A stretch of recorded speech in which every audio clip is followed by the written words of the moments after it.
Welcome to the Book Buzz Show with Cheryl, where we dive into the captivating world of books. Here at the Book Buzz Show, we encourage you to make your pages turn with joy and immerse yourself in a magical literary experience. Enjoy the show. Welcome to the Book Buzz Show with Cheryl, where we dive into the captivating world of books. Here at the Book Buzz Show, we encourage you to make your pages turn with joy and immerse yourself in a magical literary experience. Enjoy the show.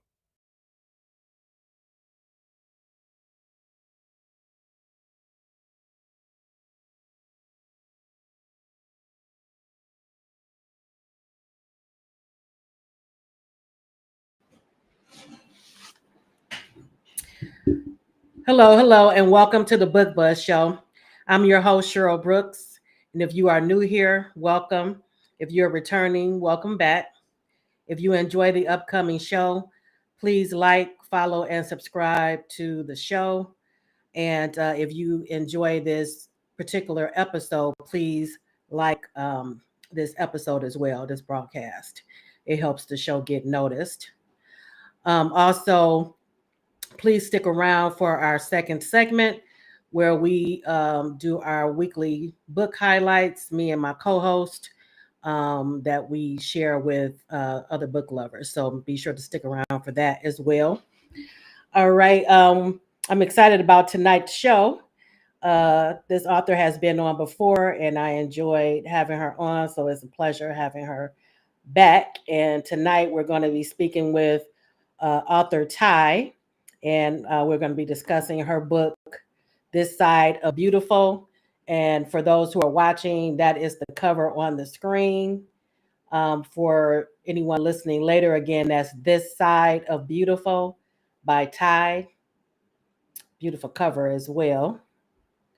All right, and without further ado, I'm going to bring on tonight's guest along with my co-host this evening, Katina Brown. And let me bring them to stage.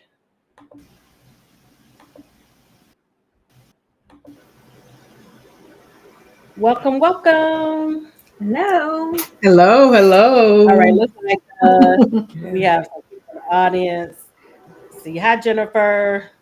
Thanks for Hey, joining us. Jennifer.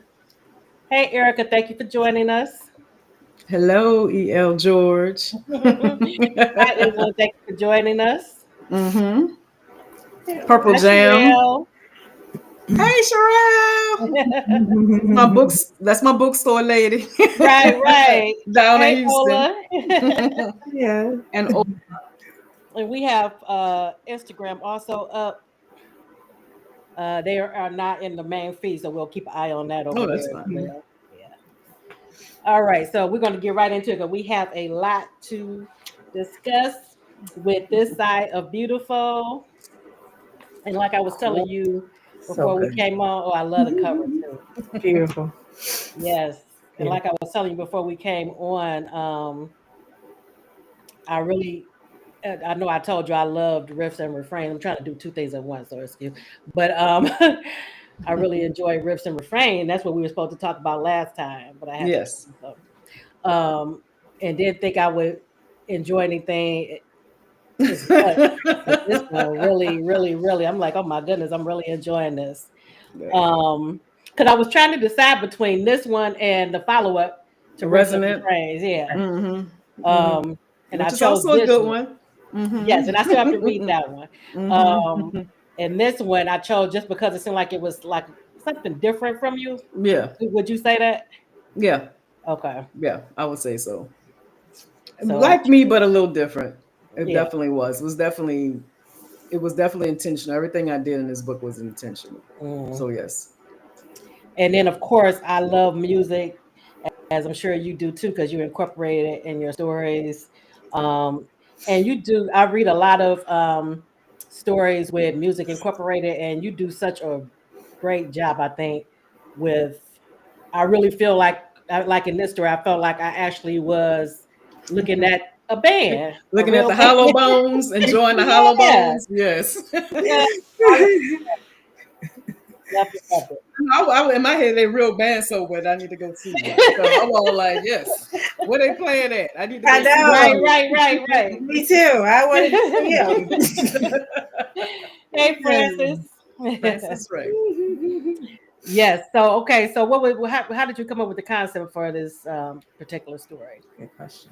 It was one of those books like and after honestly after writing Riff and Refrains and um where one of the characters briefly mentioned was dealing with bipolar. And I said, Mm, what if we had a book that really focused on someone living with bipolar and being intentional about it?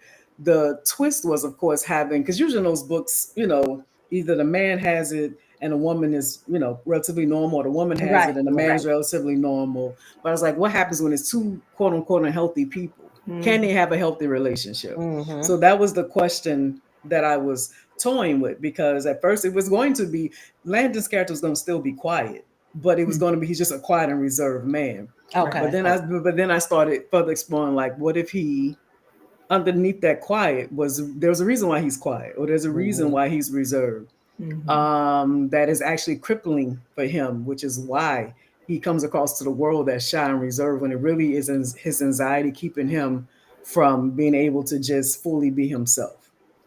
So I didn't mean to make another music romance, but it's something about I do believe that sometimes, and I started thinking about celebrities. You know how many celebrities who are entertainers who take drugs Right. to perform, just to perform. Right. And so, and I thought about, like, what if even though you have this God-given talent, you might be pushing yourself too much, to live this dream, even though it doesn't fit who you are. And Right. so It's that, like you step outside of your comfort zone each yes, time to do it. Right. yes. And that is what both Landon and Janae struggle with. Like, this is their gift, this is their talent. But when they do so, is at the risk of their mental health. Mm-hmm. Right. So, And I think that's something that's relatable too, because even with this that I do, the show is definitely outside of who I at my core am. I'm very introverted. me too. Right. Me So too. yeah, I can relate to that as well. And the reality is that Landon is like me in a lot of ways. I haven't, my anxiety is high. I mean, I've been able to cope, live with it, deal with it. I am a mental health professional in real life. So it's like in my everyday life, which is why I wanted to have a book that people can see themselves with. Because, the minute I announced that I've dealt with depression, anxiety, always the other people say, me too, me too. Like they feel good that they can finally say it, Right. because it's a stigma still attached if you announce or you say you have this and that. So I really, even though I have dealt with mental health in other books, I really wanted this book to be at the core of two people struggling and living with it. And that is, Mhm. it's always going to be this ride. It's never like it's done. It's not like Right. by the end of this story, Janae Right. no longer has bipolar, Right. or Right. Landon is quote unquote, whether he's on the spectrum or whether he has anxiety. It's still there. It's just, how do you live with it? Mm-hmm. And as I was telling you, I can relate to that aspect of it too, the mental health aspect. So Yes. I think you did a great job because I'm used Thank to you. being in that world and with therapy and all of that. So all of that was very realistic and really insightful, and I really enjoyed that part of it too. I did things a little out of order today than I normally do because you've been on the show before. I didn't start Yeah. out asking you certain questions because Yeah. if you want to know how she started out and all of that, we talked about it on her previous time here. So you can check out the previous broadcast when she was on. We were Yes. talking about Yes. Chicago blues on that one. And Yeah. tomorrow Zuri Blues drop. So yes, Oh, it's full circle. Tomorrow's the yes. sequel, the follow up. So yes, it's full circle. I Yeah. cannot wait. I can't wait. Yes. Before we get more into the book, no, Yes. I started asking romance authors these questions, and I wanted to get your take on it. Okay. Okay, so one, what's a favorite romantic gesture made by one of your characters? One that Ooh. stands out to you. I have I will preface this by, for me, it doesn't have to be a big romantic. It's the little things. It's the subtle things that someone was really thoughtful that always stands out to me. Um, so probably it's a couple. One, Riff and Refrains, in which Jake, does her grandfather's guitar, like, but he kept what was imperfect about it at the same time. Yeah. Mm-hmm. That was one of those gifts that I was like, yes, I like that. And Right. then and this side of Beautiful, just the performance at the end, that when Landon, he did that for Janae, that was like, I already knew that's how it was going to end. Like I write my stories out of order, so I already knew Okay. his gift Yeah, to her, his gift to her was himself. Love it, love it, love it. Yes, so And I I would say, agree because I like the thoughtful gestures. yeah, Yeah, and that's both of yes. those hit that. What's the most overused okay, this is always a favorite of mine. What's the most overused romance cliche that you secretly love? Probably forced proximity in Mm-hmm, terms mm-hmm. of um I mean, it's like, I love it because, I mean, of course, this side view was forced proximity, but it's one of those where I got a lot of books that are forced proximity. Yep, yep. I started thinking about it. I was like, wait, I was just thinking I overuse it. I'm sorry, y'all. All my readers, I'm sorry. I have truly overused forced Hey, proximity. you have been overused. I'm talking about, I'm like, wait, that's me. Chicago boy, yeah. But that is a good one. That, you're the Yes. first one who said that on the show so Yeah. far. Okay, I love that. Yes. Yeah. I would have Usually to it's been say that. secret baby and that kind of stuff. No, I've realized I'm a cliche. Okay, I got really think about future books now, because I'm literally writing one now that they forced to beat. I'm like, wait a minute. There's a pattern here, right? Love it. Yeah. Okay, so when you're in the mood for a good romance, what is your go-to movie? Oh, that's a good one, because I'll say this: holiday time. It's the holiday with Jude Law. Something about that movie, like, I can watch Oh, I love over that. and over. Which And one? Candace, not Cameron Diaz and Oh, Jude okay, I Law. remember. Okay, The yeah. holiday, I can watch that over and over again. Holiday time. There's so many because I'm a movie buff, but actually I'm more of a TV series. So when I want to watch something over again, I'm watching Insecure, I'm watching The Game, I'm watching Different World. Okay, Like, okay. those characters, their love for each other, that they battle up and down, is like in Sex in the City would be watch. I'll go, if I want comfort, I go back to those shows I for love certain that. episodes. Um, Certain episodes. Have you ever watched the movie Love Actually? I've started Oh, watching I that a lot love Love during the Actually. holidays. I Yes. love Love Actually. I really do. Mhm. And I just saw this movie called Love Brooklyn. It's an independent film, but Black love story. But it's really good about being in between your old love and new love. Thought it was really good. Okay, I'm So writing yes, that down. yeah, it's on Prime, but you got to pay for it right now. It's Oh, like okay. $5 to rent and $14 to buy. All right. Okay, look like we have a comment in the audience. Oh, she said she loved the way you handle him being on the spectrum. And Oh, thank when I first started reading it, and when I got like halfway through, I was trying to decide if I thought that he was, because I was thinking, okay, he might be on the spectrum, just high functioning. But then I thought too, with the anxiety, it could be that too. Right. I So kept did it you already ambiguous have it for a in your reason. head? Yeah.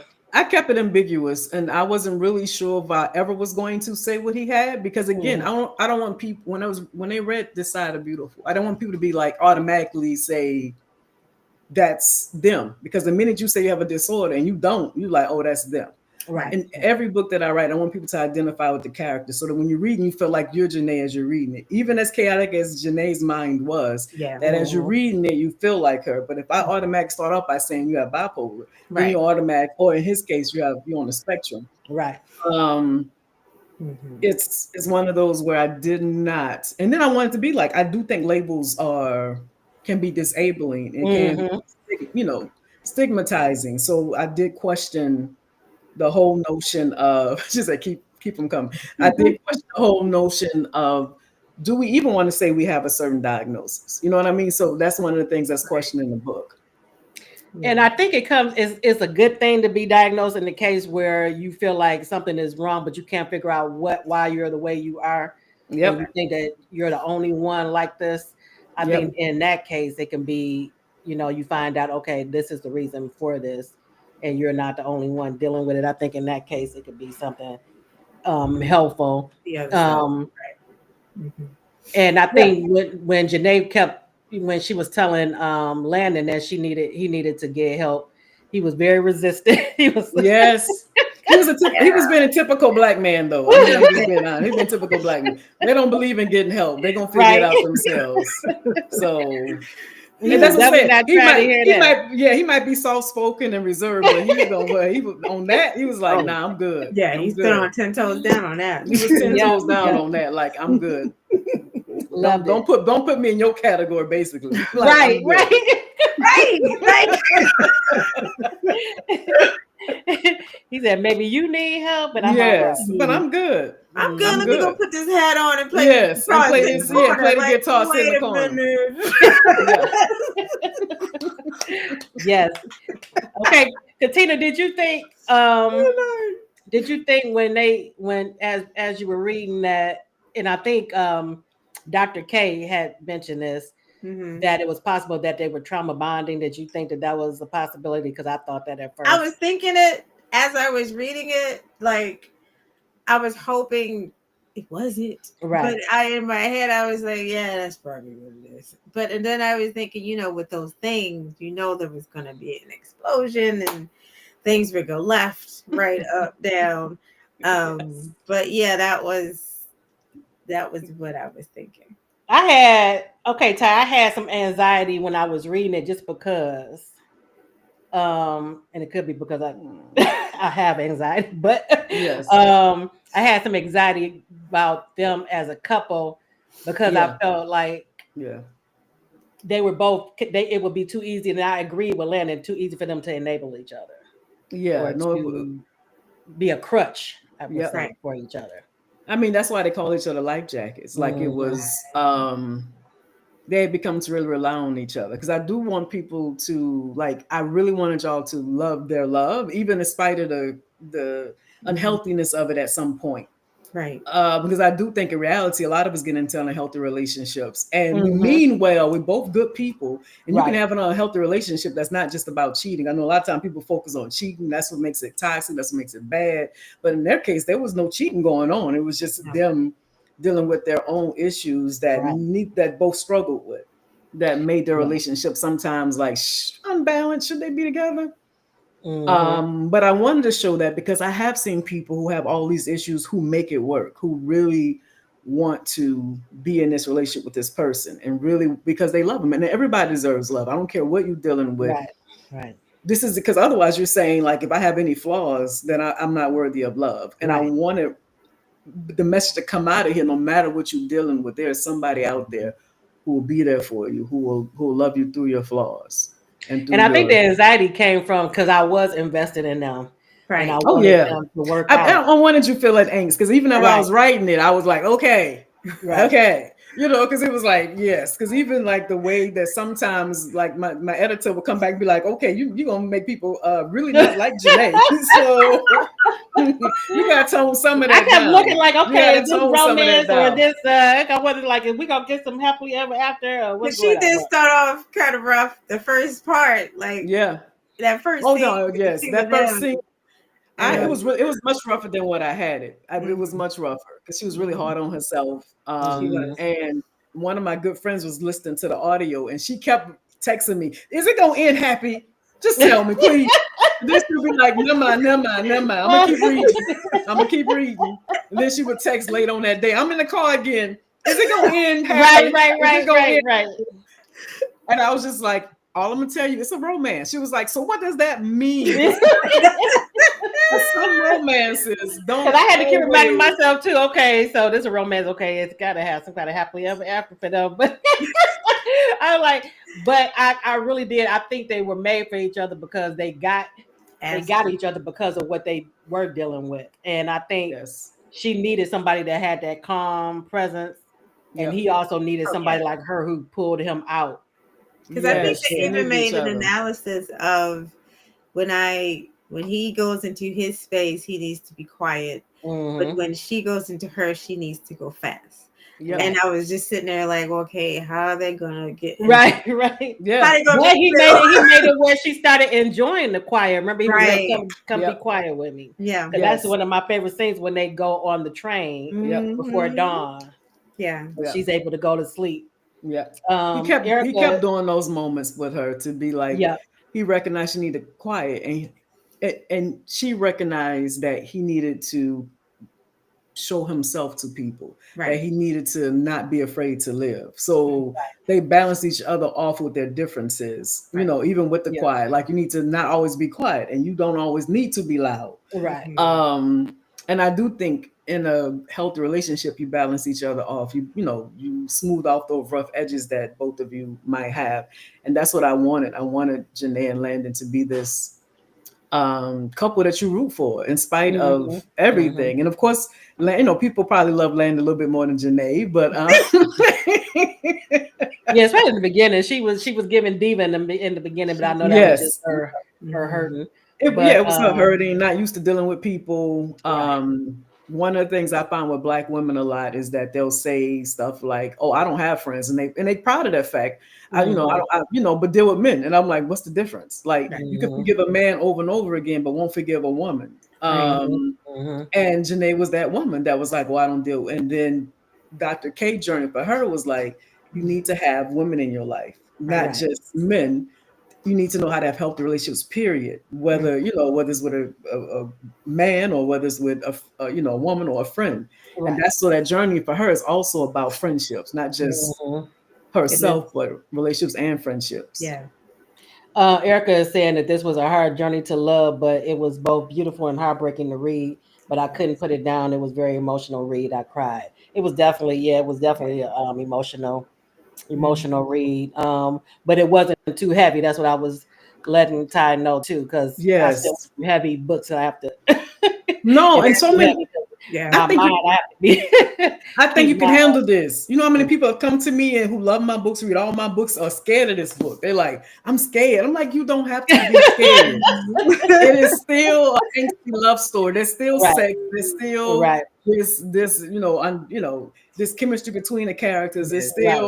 right, still mental health is a part of the story, but it's not right, the whole story. right. And I love the friendship between the men. That's almost my Oh favorite part. yeah. Mm-hmm. Like Mm-hmm. That was Cedric good. and Landon's friendship is like, I love Cedric. So in my head, I'm just like, it's not that scary. Because I know I've heard, even when I go to book events, they'll pick up my book and be like, oh. And I'm like, you haven't When you read read it the right, yet. when you read this adoption, and then people were telling me too, like it's very Yes. emotional. I'm It's like, oh my heavy. goodness. But Yeah. Yes. but it was done very well and Thank you.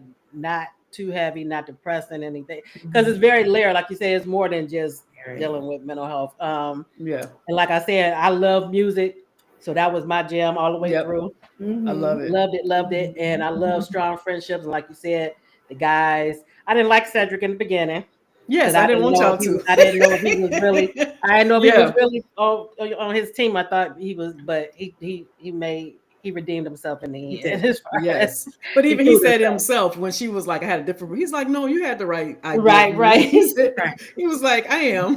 He was like, I'm an asshole, but Right. right. but I care about Landon and I care But he about really you. did care about Yeah. his friend. Yeah, Yeah, he did. It was more about him, Right. just you basically everyone had catered to Landon so much that in Landon's mind he was fine, but not realizing everybody had catered to him. It's just why he Right. could be the way he was. But Mhm. hmm it was Janae to be like, you do know this is not normal Right.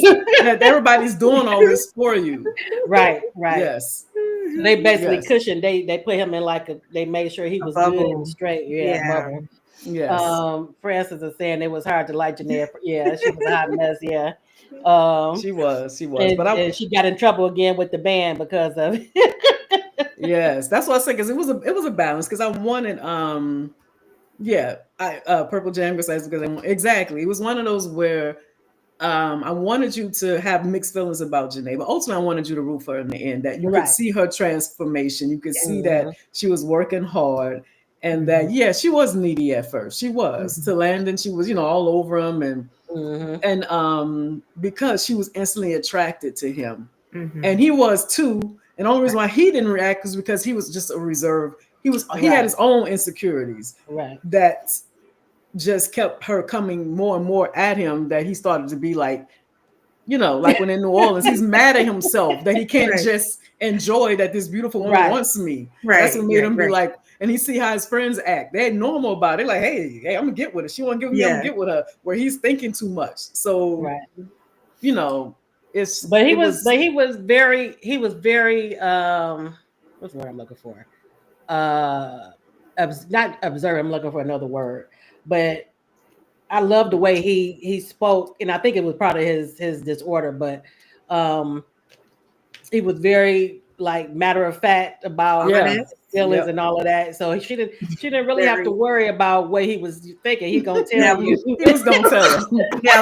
He was gonna, even she didn't want to hear. Like when he just read her about how she couldn't handle it. She was trying to hide all that, and everything she was trying to hide, he just pulled out and was like, pulled it out. Yeah, so he was like, if you don't want me to tell the truth, then don't right, ask me. right. Because she was, she used to people not really seeing her or just focused on one aspect of her. But he was like, I see you and I still want to be with you. And that part she could not, she felt like ultimately he wouldn't want to be with her if he really truly saw her. And she definitely couldn't hide anything from him. He noticed everything. No, he noticed everything. That's the benefit of him being shy and quiet and reserved. Right. He was very observant at the same time. Oh man. Especially Jennifer, of her. Jennifer said, I had to email Tiye after finished reading it. It was emotional reading. I cried. I'm an emotional reader. Yeah, it definitely was. It had you all in your feelings. But you were rooting for them. Oh yeah. Individually and as a couple. I was rooting for them. Yes, that's what ultimately is what I wanted, that I wanted people to, by the end of the readers, to really love Landon Janae like I did as I was, writing these characters. Pretty much when you were crying, I was crying too as I was writing. So it's not, it is, because certain scenes were hard for me to write, that I was like, that really broke me down as I'm writing. And then some scenes I didn't expect. I'm like, wait, why am I crying on this scene? Like, that was supposed to be a little, I don't understand. This was a basic scene. So why am I crying on this one? I don't know. I guess I'm like big crybaby. I don't know. You asked a question at the end of the book, one of the discussion questions that I think is interesting. And I was thinking myself about how Janae wanted more access to her therapist. And her therapist basically was saying basically about boundaries, and that she has other patients and she has her personal life. And then I was trying to decide if I thought that Janae was being unreasonable in her request, or if the therapist was, right spot on with it. And I still really don't know what my answer is, because I don't think it was too unreasonable for her to request for her therapist to be available when she needed her. But I felt like she had to set some healthy boundaries. And I get that too. She did. And let me say that, because as a therapist, I've had to set boundaries, because you start as a therapist, you start to care about a lot of your clients, especially ones that you have long term. And Dr. K did care about Janae, and she herself had to put those boundaries up, because our goal as therapists is to get you to the place where you can handle crises, because you're going to have crises. There's no ifs, ands, and buts.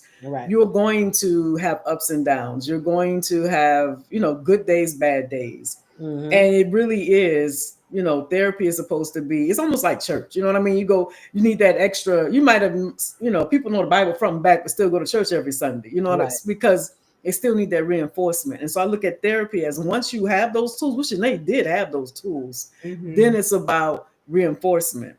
And so Dr. K's point was, you already talked to me. So when we do talk, we can talk. I can reinforce what you already know. You've been in therapy 3 years now at this point. So let me, but if I was at your beck and call, then that's you not trying, keep in mind, some of Janae's behavior is dependent. So it's like, if I'm at your beck and call, I'm not helping you be this independent woman who can deal with herself when issues and challenges arise. So that is why Dr. K had to set those boundaries. And of course, when you're rich, sometimes therapists do what they're supposed to, which is follow you around just because you pay them. But technically, that's not how it's supposed to work. Because those boundaries get, then it's like, you're my friend now and not my therapist. And when you're friends, that changes the dynamic. True. And I get that, but I think I was thinking the way I was thinking because when she did try to call her, it was because it was an emergency. I can't remember exactly what It happened, but was. something happened. It was. Um, and I know just from being in therapy years and with a psychiatrist too, but in case of emergency, they give you a number to be able to reach them. So when I on that part, I was like, I agree, kinda, but in the emergency situation, you're supposed to be able to get some kind of help. You're supposed to be able to. The thing is, most therapists are supposed to refer you to someone else if they can't Right, do it. right. Which she did. She was like, there's a psychiatrist. She named some people she could talk to. So it wasn't like she just left her hanging. And often I get it. You want to talk to your therapist. Right. But if you have very demanding clients, you will never have a moment for yourself. Right. As a because I've had people, just over the years doing therapy, and I've had clients who, and the thing is, for the most part, if you call me out the blue and I know you need me, I'm gonna respond. But like say during times of storms, like in Houston, there's storms. I've had people reach out because they're dealing with, and I'm like, I'm also trying to, I have no lights, I have no. So yes, I can't be the best therapist when I'm in my house hot, worried about water flooding in my right, house. right, right. And they're like, but I'm hot too, and I need help, and I'm like, I can't right now because I'm trying to stay above water, Yeah, so right, right. And you know why I started smiling because it made me think about, I don't know if you ever saw this movie with Bill Murray when he's yes, you mean what was about the name of that Bill? movie? What about Bill? Bob? Bob. What Yeah. about Bob? Yeah. That's taking it to the extreme, but I yeah. did. But some people can be like that. That's why you got to put those boundaries up. Like he did not want to live without his therapist. He did not. No. But I mean, I think that's why I put it there because I do want people, because I get people to be like, but I really need you. So why aren't you there for me? So I get that because again, I've had clients mad at me and not want to talk to me because in their mind I wasn't there when they really needed me, and I get that, and I do. And Islam, you're right. It could be a crutch for, just like I was saying with between Landon and Janae too. They were becoming dependent on each other as far as and I was worried about them, using each other as enabling each other and being a crutch. Yes. But one thing I want to point out is Janae was the first to break away from that. When she saw when Landon had his breakdown and she noticed how everybody reacted, she was like, wait, my decision not to help myself makes people feel like I felt around Landon. And that back on medicine, actually seeing him flounder and how everybody kind of dealt with it. And it really made her feel like maybe I'm being selfish when I say I'm good and I don't need help. And I wanted her to be the one to, and keep in mind, she'd been in therapy too, and he hadn't. So she was even though her problems were a little bit more severe than his, her treatment had got her to the point of paying attention enough to say, all right, I do have to do some things different. I do. Even though he wasn't there yet. Right. But you know what I love too is I love how she ended up being to where she protected him when he got overwhelmed. She made sure it was about him and not her. So I appreciated that too. They both did that for each other. They did that for each other, and that's where you can see that I wanted people to really believe she really loved him, and that was that moment when his parents did. She felt horrible, and then when he said, he acted like he didn't want to be with her, and Cedric like, you need to go with him, and she just backed up, not because. And Cedric took it the wrong way. He took it like, oh, basically like, you gonna be what I thought you were, and she was just more or less. I don't think he wants me to be there with him, because she started feeling like he doesn't want me anymore. Like that was her. Because of how he was, but he was embarrassed. He wanted Cedric instead of her. He wanted Cedric instead of her. And that hurt her. And because she was used to him being, I'm supposed to be the one that helps him. But he wanted Cedric because Cedric knew exactly what to do. Because he had been dealing with that with teenagers. So he knew him and knew what to do. And it wasn't about that, which is what Cedric reminded her. Like, no, he needs to feel like you're not going to leave him now that you've seen him at his worst. Right. And that was another time that I respected Cedric more than I had in the beginning. in the beginning. Oh man, with his vegan, pretend to be vegan, pretend to be vegan. When everybody kept calling him on, it was like, you got a burger today. What are you talking about? He was just being stubborn, like Yes. just to be stubborn, like just not willing to give in. Yeah. When she said she was gonna cook certain food, he was like, "I'm Right. vegan," and then But I everybody thought that raved was about the great mac that and she cheese, and he's did like, that, yeah. "Let me try that mac and cheese." Then. Right. And she was But I like, love that she I made made you your own separate. thing. And he Right. was like, no, let me get some of that. Right. Mhm, But yeah, she mhm. was trying to get back in their good graces, and she knew Cedric was gonna be the hardest one. She knew. And she yeah, and they end up being probably the closest of the band outside of her and Landon by the end, because I mean in some ways he was kind of like her. He was kind of rough around the edges, Right. and they both had a love for Landon that that was undying. Even when even when Cedric confronted Landon, like if you don't get help, basically, like what do Right, you're you gonna like? You lose it. want her to be helpless. You want her Right. to, and that, like, what kind of, like, he was really like, that's the first time that Cedric really was like, I don't almost like, I don't know if I want to be your friend. Like, if this is how you're gonna be, Right. Mhm. like, really made him sit and think about his actions. And it had to be Cedric, because he really looked up to Cedric more than Right. anybody else, to tell him, you might need some help, bro. Right. And that actually affected me as much as them breaking up is Cedric, and when Cedric and Landon fell out. I'm like, oh, no. Yeah, that was the made me cry. The scene when they got back together. That is Mhm. I'm right there like, Yes. why am I crying that they back together? And it was so seamless. It just, Yeah, just Yep. went they right got back back together. You know, I love Yeah, it. because they've But been what did you they've think been best about the friends. reason for the upset? Did you think that Yeah. Landon was? Did you think Landon was right as far as he felt that it was a betrayal because they went He did. behind his back? Yeah. He did. I mean, I looked at it like he just felt betrayed on so many levels. I think just because they ushered him out of the room, like they already knew what they were going to do, which is why they told him to go. It wasn't one of those situations where they just said, let's just get ready to go on the stage. It was, they purposely pushed them out because they like, we got to give her something. Right. And they knew he wouldn't understand. And that is what hurt Landon the most, is that as a group, they've always been on the same accord, the same band. And this is the first time that they made him, there was something going on he was not aware of. Yeah. And then to know in his mind, it was Cedric's decision when it wasn't ultimately. It wasn't. Yeah. But he took it that it was Cedric because Cedric was the basically that's the one that she asked in front of. So he assumed so he that's thought it why was he Cedric, and he thought Cedric was more likely to do it than Brian, who was the one who actually did it. But it was one of those moments where I toyed with it, because I'm like, what will people say? Because I wanted to show not that she had gone full blown addict, which is what Cedric said. I'm like, this woman ain't sitting there feeding for it. She really can't relax, and she got to get on that stage. Yeah. And sometimes people need something. You need something. We just have kept it so that you could be in the back corner. She feel the same way you feel, but she got to be center stage. She can't be in the corner, singing low. She got to be front and center.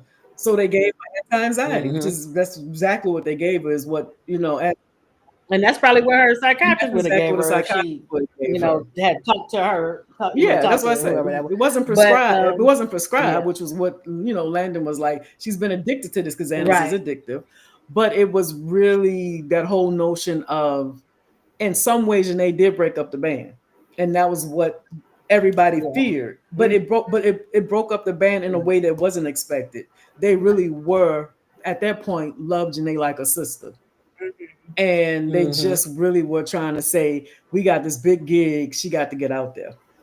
And she wanted to get out there. So it's not them forcing her. She was like, I got to take something, because it was a big moment for her too. Right.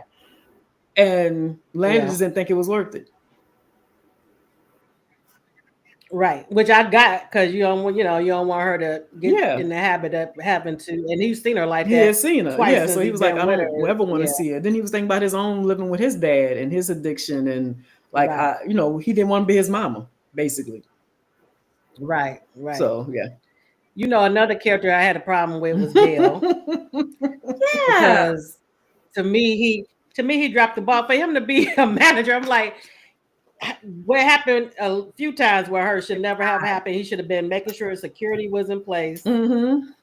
He was just not looking out for her to me, and I didn't like him too much. And then when he was trying to get when he kept trying to push Landon into Right. being solo, Yeah. like you're the Yeah. star, and Landon kept saying, "I'm not going. I'm not Yeah. leaving my group. He didn't I want to. mean He my didn't want to band." leave the But Hollow Bones. I mean, that were his. They were his brothers. That was his found family. He didn't feel accepted in his mhm. biological family, but in these group of men, you know, they accepted him for who he was, and that is what he didn't want to do anything to hurt him. He recognized he recognized he was Mhm. more talented than they were, but he still that wasn't him. He wanted to be a part of them.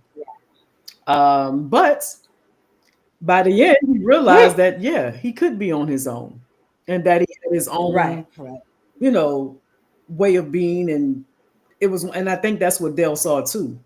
That was one, even though Dale might not have done it the right way, he could also see, He didn't do a lot of things the right way. Him sneaking and yeah, bringing the picture, bringing her yeah, bring mother, the mama, the and that picture, he would have got. I probably would have jumped yeah, on him. I'm like, it's just it's. I yeah, didn't like him at all. the pic, and then even What the about you, cover. Katina? What did you think about Yeah, Dale? she agree about and the Uh-uh. picture, like putting a, deciding to have the picture Yeah, that of just Landon Yeah. and On her else.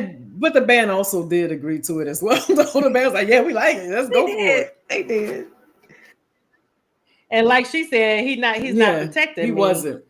He even with the wasn't. deals and stuff. And that, I think it was a conflict of interest because he was, her Yes, manager it was and definitely a theirs. conflict of interest.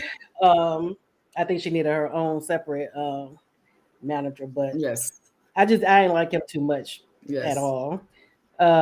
Just the stuff with the mother really drove it home for Yeah, me. because again, people listen, and I want to do that too, because people assume that a lot of times that, and I'll always say this: just because you're a single mom doesn't make you a great mom. I think people get into this story of single moms, they strive, they do this, they do that, and they're often martyrs. Now, don't get me wrong, I'm a single mom, so I'm not sitting there down. I know that to be a single mom is hard work, but there's some not so Mhm. good moms out there.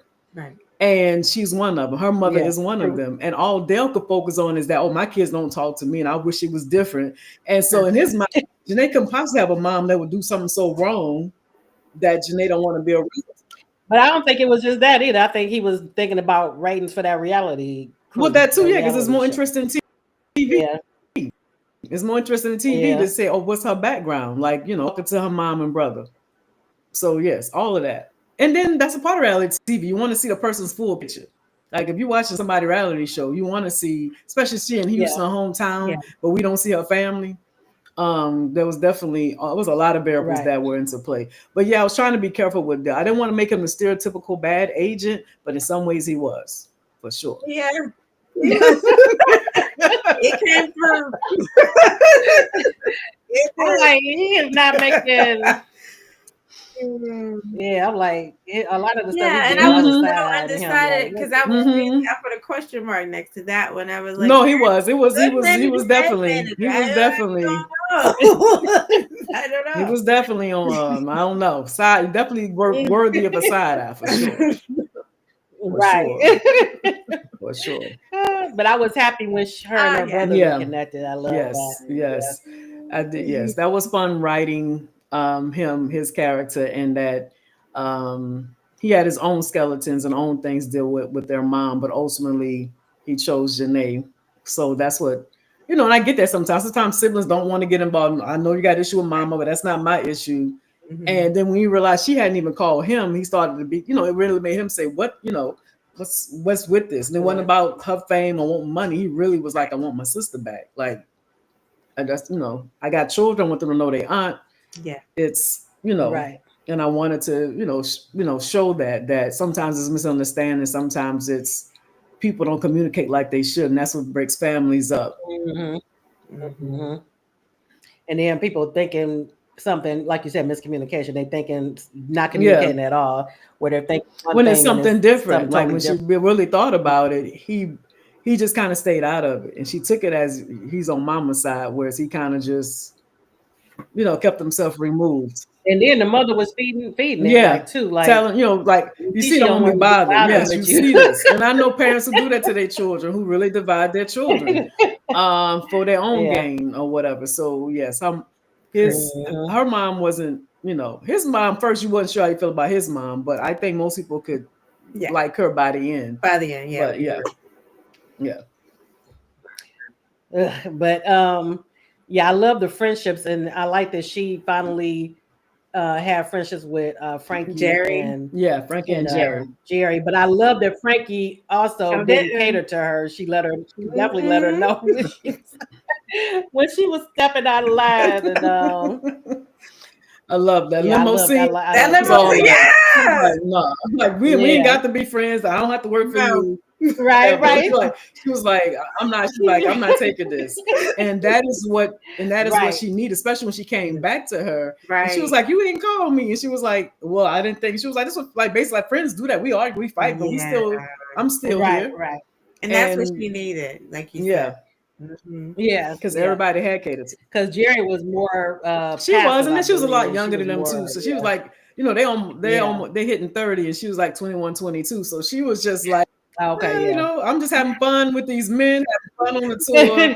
Where Frankie was like, I'm a little bit more, real, and you're not gonna talk to me any kind of way. But she could see, she could feel the friendship that Janae was trying at the same time, which is what allowed her to give her space to, to be a diva at times, or to say, okay, she's going through something right now. Yeah, I love that she had that in her life too. But one of my favorite moments was them just up the whole time that they were in Austin. Yeah. That whole, them going on a hike, and that's when they both broke down and said, told more about themselves. Yes. Or his, like, when they're on the boat and he like, okay, this is gross. Like, right. You can see, like, he was like, I can't even fake the fun. Things were nature was grossing him out. First the butterflies, and then when she got out the water, he was like, I don't like and so she getting out the water with all the, he was like, swarmed. He was like, and she trying to hug him. He was like, no hug today. Right. Oh man, I really enjoyed it. Okay. Before we get ready to close out for the second segment, Katina, did you have any moments that you wanted to talk about in the book? Two things. One, I love the meaning of the band name. Oh yeah. Very cool. Yes. I thought that was very cool. Yes. And that he came out with it, Landon. Yeah, he did. He came up with it. That's why they were like, you don't think you're the leader? Like, you right. Oh, wait a minute before you go into your other one, Katina. I love the scene between him and the band members when they were trying to tell him, you are our leader, you just don't acknowledge it. But then when he said something about what was the name of it, when he compared them to Icarus. Yes, and when the other band, I don't know if it was Brian, and they were like, it was Brian. He was like, you talking on, you think you're not? Yeah, he was like, you talking all this stuff, we don't even understand it, but you don't think you're the leader, okay? Yeah, I fell out laughing on that part. I just love the camaraderie between all of them. It was really good. Yes. And another little part, I always like those little tidbits. The black rodeo. Yeah. What? The very beginning. When they very beginning. Yeah. Where they met. When they came together again. And the little background. It was probably like a paragraph. It was a big background. On that history. Which it is such it's amazing time. It's like the very first 2 pages, really, I think. It's within that first chapter. What it really is about, like, because that is real. Like, there's a big gala that we go to in Houston that it feels like a family, and it really with us as Black cowboys that wranglers, I should say, that we were the first, and nobody ever acknowledges that. So. Right. Okay, I'm starting to remember it now when you talk about that. Yeah. thought that was very cool. Love Yeah. it, love it, Yes, love it. yes, yes. I appreciate y'all wanting to talk about this book because it is definitely a very special book to me and will always be special book. I love all the books I write, but this in particular is a very special one to me. And I just hope that people don't be afraid of it. Read it Mhm. and enjoy and love on it. Yes, I And agree. hope that when you finish you feel a little different. And I hope in a good way. I definitely felt good. I felt good all the way through, and I mean, it was some hard moments to read about, but I felt good all the way through, and I just love the music in it. But I love the other ones you did too with the Oh music. yes, But it seemed like you yes. went more in depth in this one. Maybe not I because Chicago was. 2 was kind of, but We I think got it a was little more in depth extended. in this one. Yeah. Yeah, I think this one was more. Yeah. It was Divine. because he was.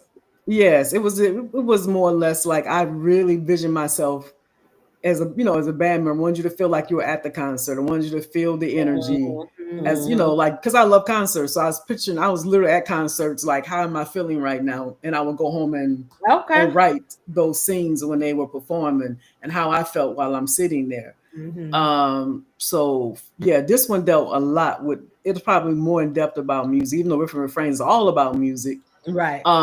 Resonant Soulless has some music, but This Side of Beautiful really was about two musicians. I guess because both characters really were deep into their art. Right.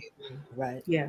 And then the So, parents too. His parents, and the parents, we didn't yeah, Yeah. they we were didn't get a lot of classically yes they trained. They did. were classically Mhm. trained musicians, and so there's definitely a lot of music. And my cousin, who just recently passed, may he rest in peace, was a guitarist. So he taught me some things like for riff and refrains, and then again for Okay. This Side of Beautiful, so that it was more real, if you will. Right. Right. Because he was a musician, played several instruments. So yeah, Love that.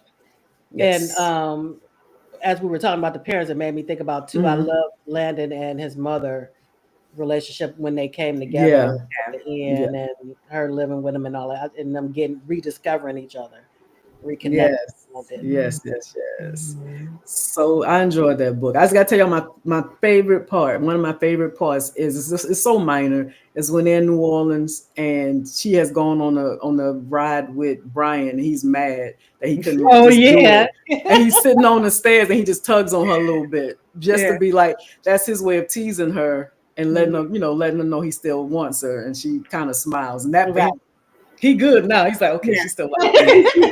It's like just a very subtle moment where he's like, okay, I'm still in there. I'm still in there. Yeah. Right. Right. Right. He heard her Yeah, laugh. I It's like love she's having a good time. He was like, still in there. Yeah. love their dynamic.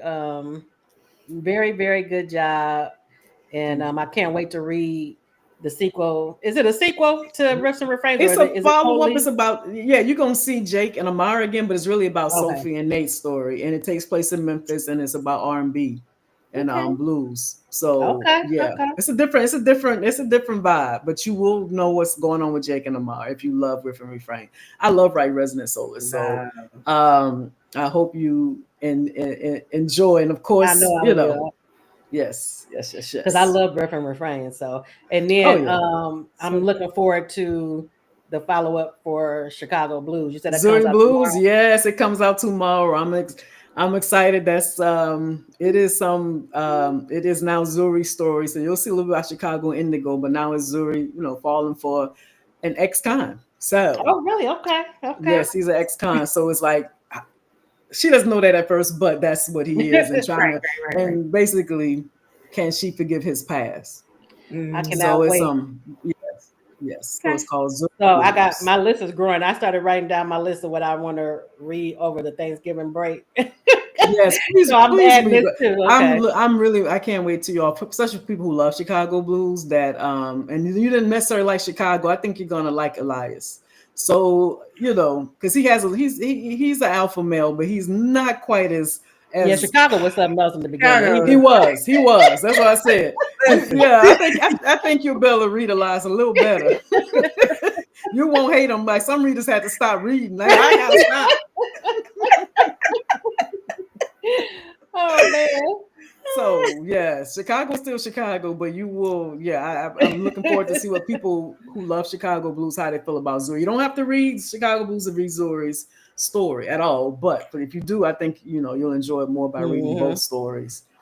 So I was just about to looking say, forward. should I go back and reread Chicago? But You don't have to. You don't have to. You don't have to, because Zuri has her own story, and you'll get hints of what happened with Chicago, and then they go through, Zuri's story with Elias, and his character comes from the other side of the game. So that's another book that I wrote a while back.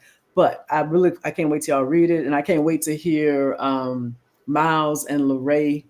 They're gonna do the audio that's coming out in the 2026. I think they're gonna do a good job on it. So I'm excited. But for now, you get the ebook. And listen to this one. And I don't always listen, but I listened to this one and read when I was sitting still. I read it, and then when I was doing other stuff, I listened. And I enjoyed the narration. Who was this one? This one was For This Side of Beautiful. Yeah, was Miles Washington and Taryn Delaney Smith. Okay. Yeah. Okay. Yeah. And so I'm excited. I am. I can't wait to people. Yes. Thank you. That's all I'll say. Wait a minute. Okay. Remember when you did the takeover in my group years ago? You probably don't remember. Oh my God. Yes, I do. And that was a long time ago. Yes. And you and Jennifer kept telling me I need to read. I said I haven't read it because okay, Jennifer, what book is that? It's the brother where she's Forbidden. Yes. And y'all kept saying you got to read it because it's not what you think. It's not what you think. So I'm still on my list. I'm gonna put it. I'm gonna go ahead. Oh my God! When I was I don't know if I want to read about her cheating with the brother and all that. Yeah, no, it's so good though. It's so good. I'm just saying. I'm just being honest. It is so good. It's like I can't. It's one of those books. Like I bring it everywhere I go when I go to book events, and it always sells out. And this Asian woman at Steamy Lit, she said, "What's your name?" We're just sitting talking. I was like, "I have your book." I'm thinking she's gonna say like This Side of Beautiful, right? And she was like, "Forbidden." It's so good. And I'm like. That's not the book I thought this Asian woman was gonna say. I was like, okay. I know Jennifer told me, she kept telling me, you got to read it. So I'm gonna read it. It is one of the most, and I'm saying this because people have emailed me or messaged me. It is one of the most asked for audios. Is the Forbidden series of all my books. I've had, they'll say like people ordering copies, 30 more copies for the library because it stays on. People, it stays on. They can't get to it. Whatever you call it, when it's on reserve, it's not available. I say take a chance. Take a chance. I'm gonna do it. I didn't read. Take a chance. I'm gonna do it. It is salacious. It is salacious. I'm gonna tell you, you're gonna be mad at these characters. You're going to be mad. I can't. It's not a Janae kind of mad because these people are sane and they have no right. They got no excuse. No excuse except they just want each other and they just right. Oh, please. Yes, but if you ever do, I don't know if I'm I'm gonna check it out. Yeah, check it out. I had said I wanted to talk to you when you came on because I meant to say something about it when you were on last time and I forgot. But yeah, it is a rotten book. I'm sorry. You can just read the 3. You can read the trilogy. I do have a prequel and a afterquel, but you can just read the main 3. Main 3, okay. Or now I got it all in one book. For those who just want to read it, because it is a saga. It's a saga with these 2 brothers. Christina? No, I said I read it with you. Okay, yeah, we'll read it. That stuff kind of gets me. We'll read it, and then I'm gonna have you back, Ty, so we can talk about. It's gonna be a whole different discussion. There ain't gonna be no deepness to that, but it's gonna be good. It's gonna be good though. Oh man! So yeah, I'll keep you posted when we start reading it. Most definitely, because the origin of that story came from Black Panther, so it was about Killmonger and Black Panther, and it came from that because my little 2-year-old niece, we were at the movies watching Black Panther. She was 2 at the time, and when they were fighting each other at the end, she was like, "Brothers, stop fighting, brothers, stop fighting."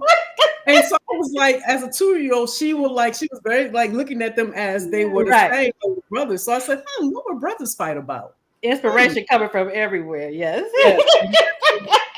Yeah. I love it. That's where it came from.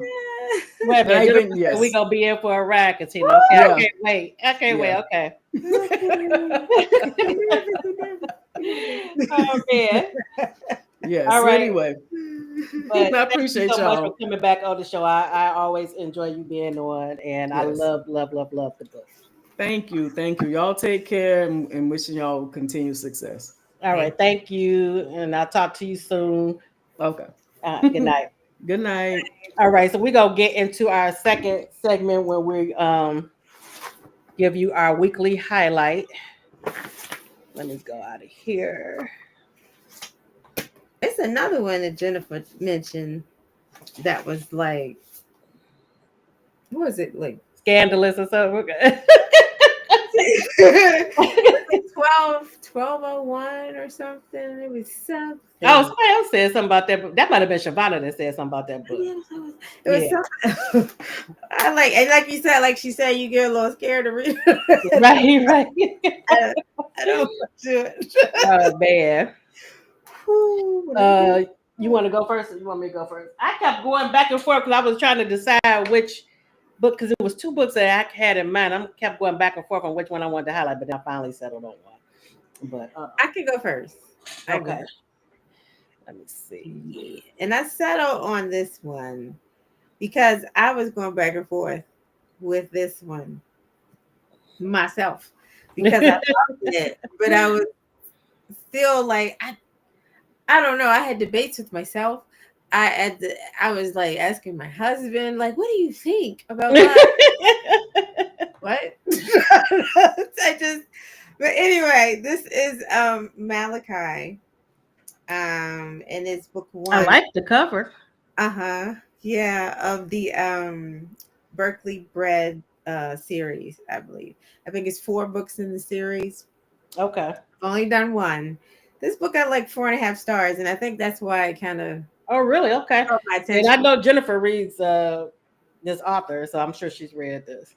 Yeah. And did you read one by her? By I Graham? read. I think I read that first. What book was that? I That's read. that cover. It's the I blonde. can't think of the name of it, but I did read one. I I know haven't which read one you're anything talking else since then, though. It's this one. It's about, which I usually don't do. This is about 426 pages. Wow. Okay. Okay. You read a lot of pages too, though, because you I done read some with know. me. And listen, I it's think it was mainly with my idea, though, because it was for the show. Yeah. yeah. But it's never intentional. I saw it. I got into it, and I was stuck, and I couldn't stop. But even this last one we just read by Tiye was thick. Yeah, that I think that was thicker than any other one that I've read by her. Yeah. Mm-hmm. And it was a little, when I read, I was like, wow, this is gonna take me a while. Let me see if I can get this. I gotta get that book. I like that cover. Okay. Yeah. But this book is it came out, I think it was 2023. Okay. I just read it earlier this year. And I'm gonna read the synopsis real quick. Mm-hmm. Because this is a little different than what I've read before. But it's like, when souls are tied, it's never goodbye. A boy I was the day that I met you that summer evening, pulling your belongings out of the truck and into your new home. I knew it was love then. A whole man I was the day that you met me at the altar and agreed to love me until death do us part.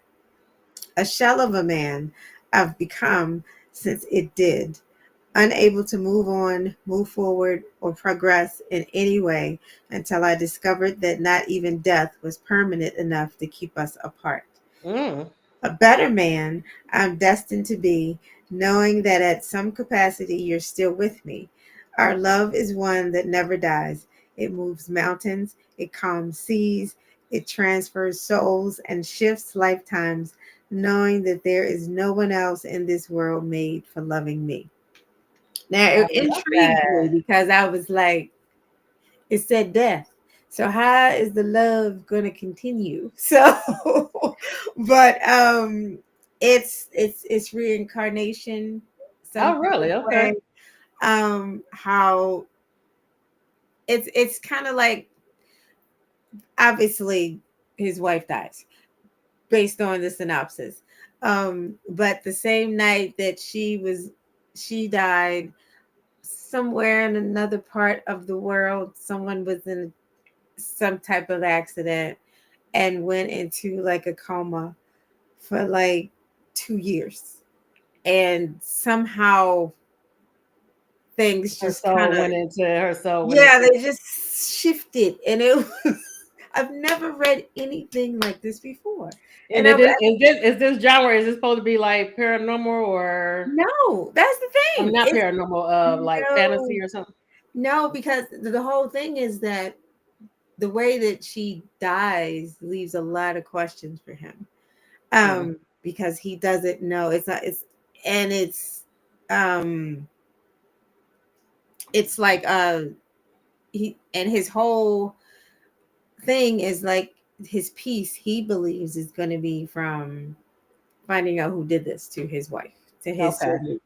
um and through this one, and right, Anna, that he finds some type of like weird, it's a connection that's still there. He's still grieving 2 years later.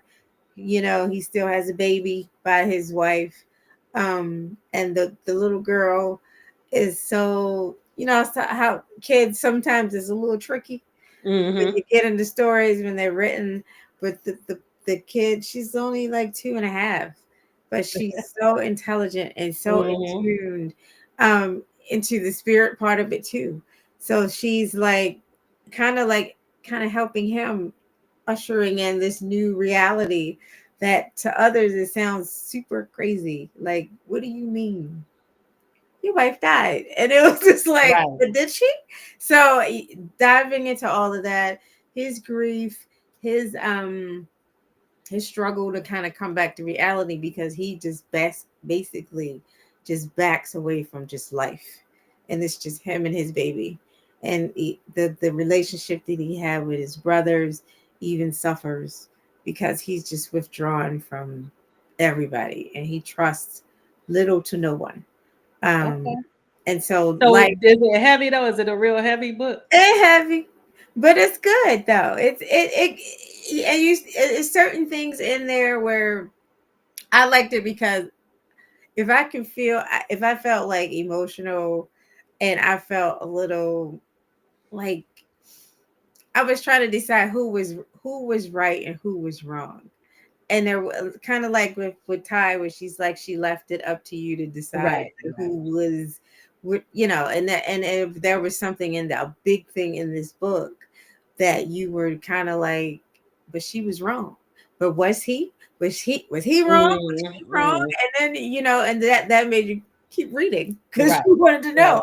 know, So I felt like this was really, it was surprising. It was a really, really, really, really good book. Okay, I'm gonna add it to my Really list. enjoyed it. And I think Jennifer, she said she enjoyed it too. So, but this one, and I wasn't even, I was just scrolling and I just saw it. I saw the Okay. cover, like you said, the cover took my attention, and I was Yeah, just, the cover. I love the cover, and I've actually the last few books that I've like just like discovered, it was the mm-hmm, cover that drew me in, it was the cover. including the last one that we discussed last week. Mm-hmm. Um, Yeah. Jennifer said she loved the grandpa. Yeah. His grandfather was a G. He was he was no nonsense, and he loved his grandson, and his great granddaughter and everything. And he had a great support system, but he couldn't he couldn't get there, because he was just so walled off. Right, right. um, from his grief was so great. He had like he even had a system, Cheryl. He had a system in his house where he didn't trust people so much that when you walk through like a certain part of his house, it had to detect like your like like at the airport or something like Yeah, that. but it was like a more sensitive thing where it actually picked up your mood or your Oh, temperature, really? so that even when he came into his house and he was mad, the system was just like, I don't know, it just reacted like you need to bring your levels down because you are way too. I mean that. Oh my goodness. But it's you can ask, like she said, yeah, it is an audible too. Yeah. All right, I'll check it out. I have it on my list. So good. My list is growing. Man, and look, from the readathon, I took maybe, how many did I read? I think I read 4 books. So it took 4 books out, but I probably didn't put more than that on there since I We had to tell y'all the thing last week, you and Shavana, y'all put like 7 books on my right.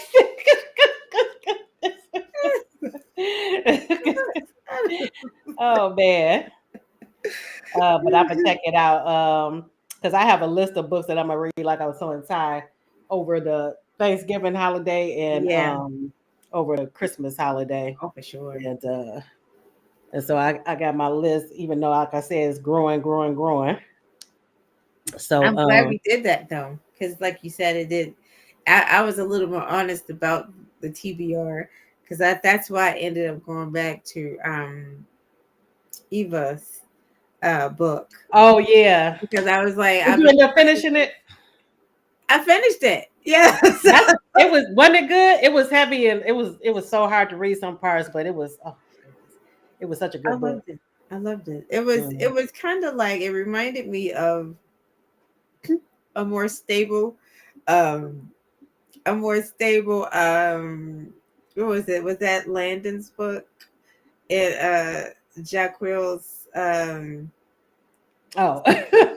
when the family was around the table talking about selling pussy, and it was like that scene whenever it's like when they were revealing who they were Right. to the family, and they were just like, oh, okay. And it kind of, you know what I mean? It was a different level, Right. obviously, because that conversation with Landon and Stevie and Menace, good lord. But right. that is kind of this one would, when they revealed themselves who they were, I thought that was a cool moment. You know. What did you think about Symphony? Okay, this is not the highlight book, but I what did know. you think about Symphony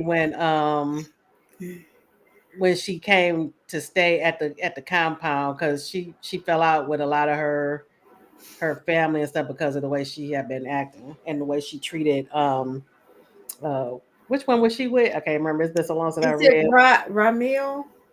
Yeah. Oh, well, Ram. Yep. Okay. Ramil. Yeah, Yeah. she was the way she treated him in the beginning. It was hard to like her, feel for her in some parts. But she had been so damaged and so traumatized.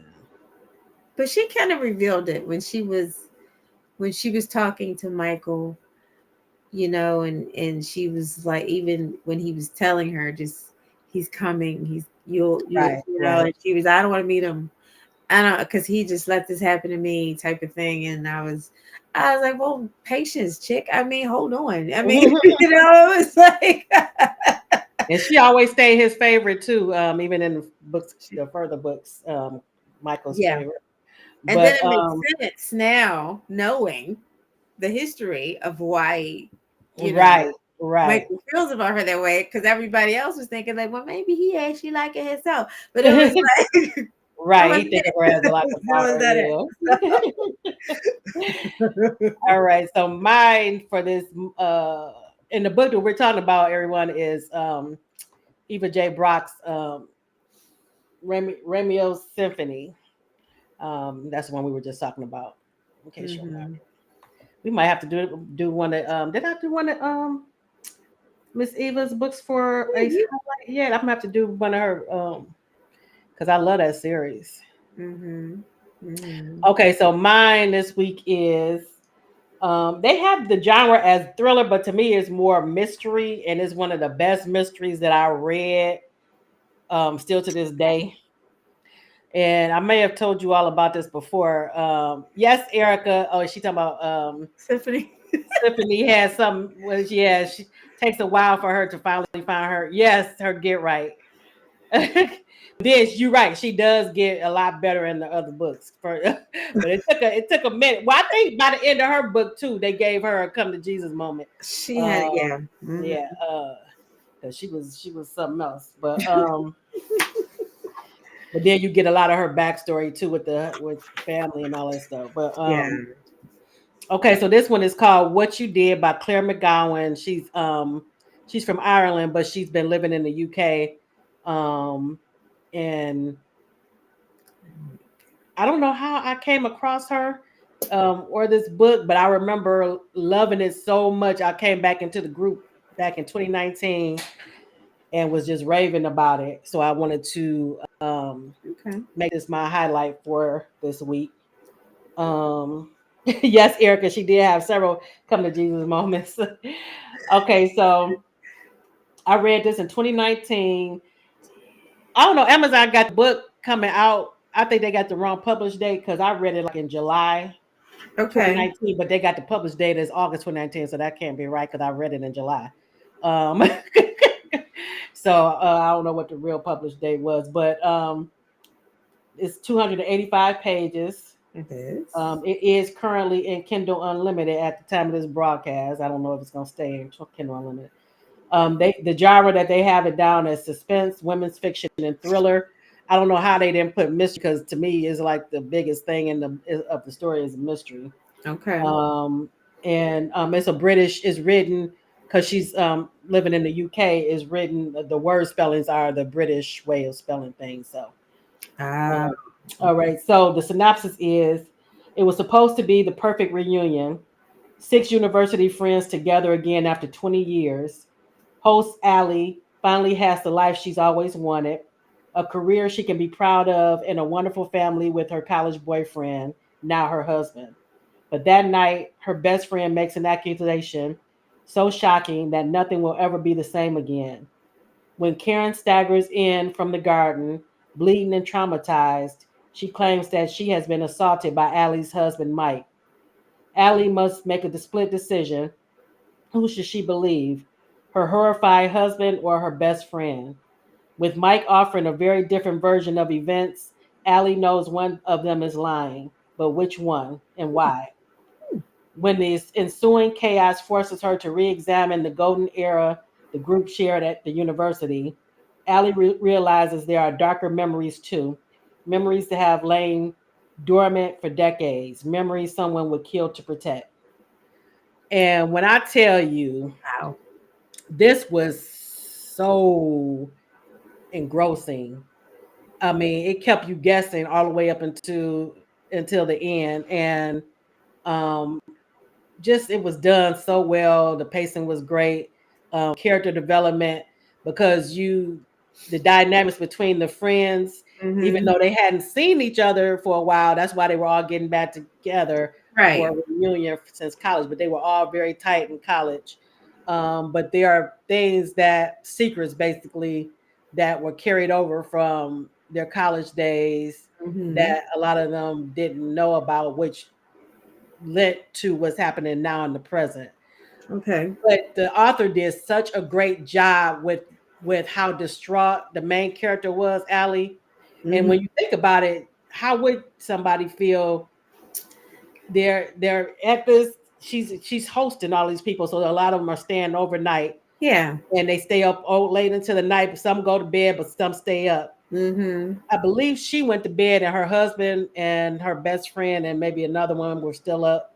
Mm-hmm. Um, so just imagine your best friend comes staggering, and you could tell something did happen because Yeah. the way she's looking, and she accuses your husband, and your husband is like looking horrified, like, "No, what are you saying?" Right. So it was just, man, this was probably still one of the best, one of the best mysteries, thriller. I don't really call it a thriller because I read thrillers too, but they classified it as a thriller. But it was so good, the suspense, all of it, But and is it kind of like you trying to figure it out as you go? right because they're like you get like the different like people talking about what happened So you get different bits and pieces of what happened the night before, and you're trying to put it together like Allie is. Yeah. And she's making a decision that is going to affect her one way or the other. One relationship is not going if she sides with her husband, is she's her friendship on. If she sides with her friend, her marriage is gone. Um, it was just, and you felt all the anguish and stuff that she was feeling. Yeah. The author did such a. It's been years since I read it, and I still can feel it just even thinking about it. Um, but it was so good, so well done. Um, some of the I get it. reviewers that I was looking at their reviews because I couldn't find my review. I don't know, but some of them said it was like a soap. Some of them didn't like that. They said it was like a soap opera or a Desperate Housewives, but I didn't think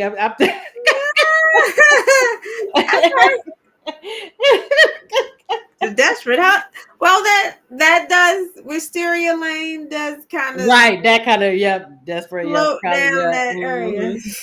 yep. But man, I enjoyed it. I really, really enjoyed it, and it has stuck with me all these years. And like I said, I enjoyed it so much that I came back into I Aspire Books and was raving about it. If you pulled it up, if you put it in inside the search in I Aspire Books, I'm sure it'll come up the post that I have made. But Okay. yeah, it was so well done. You said what year did you read it? I read it in 2019, right before the pandemic. Okay. Yeah, Okay. in 2019. You gave how many stars did you give it? I couldn't find my review, but I'm sure I gave it 5 stars. Probably 5. Okay. Yeah, because I liked it that much. So I would, if I saw that, I probably would say that the best friend was faking it. And I'm already trying to come up with a solution. Right. Mm-hmm. And it was so and that's one thing that all the reviewers agreed that nobody saw where the author was going into is like everybody was surprised by the reveal That of what sounds really like happened that night. Yeah. the way Brian Smith writes. Brian Yeah. because you don't know until Right. He Don't definitely is ever good yet. the twist. The twist. Yeah. But this was really, really, really so good. Is this a white author? Yes, it is. Yeah. That's what I thought. Because she's Irish, but she lives in the UK. But so well done. And if you like mysteries, Yeah. you'll love it. If you like suspense, and even like I said, just the character development, because the dynamic between the friends and stuff. And I'm guessing the friends were either helping the situation or making Mm-hmm. it worse. I'm Mm-hmm. assuming. And the Mm-hmm. opinions that she was getting, I guess, from different sides. Yep. Because then everybody had to say where what happened the night before. The Right. ones that were up, I guess one of them had went to bed, even though he was up with them before, but he ended up leaving them, Right. going to bed, so he couldn't say what happened after that. But it's making me want to reread it. It was so well done. But I want to thank everybody. We went over the time tonight, so I won't keep you any longer. But I want to thank everybody for coming out tonight. And please make sure to get, if you haven't, it seems like all of you have read it already, but if you haven't read This Side of Beautiful, please make sure to check it out. It was very well done. And Yes. let us know if you check out any of our highlights for tonight. All right. Everybody, thank you. And we'll see you not next week, but when are we back? December 1st with Danielle Allen. Mm-hmm.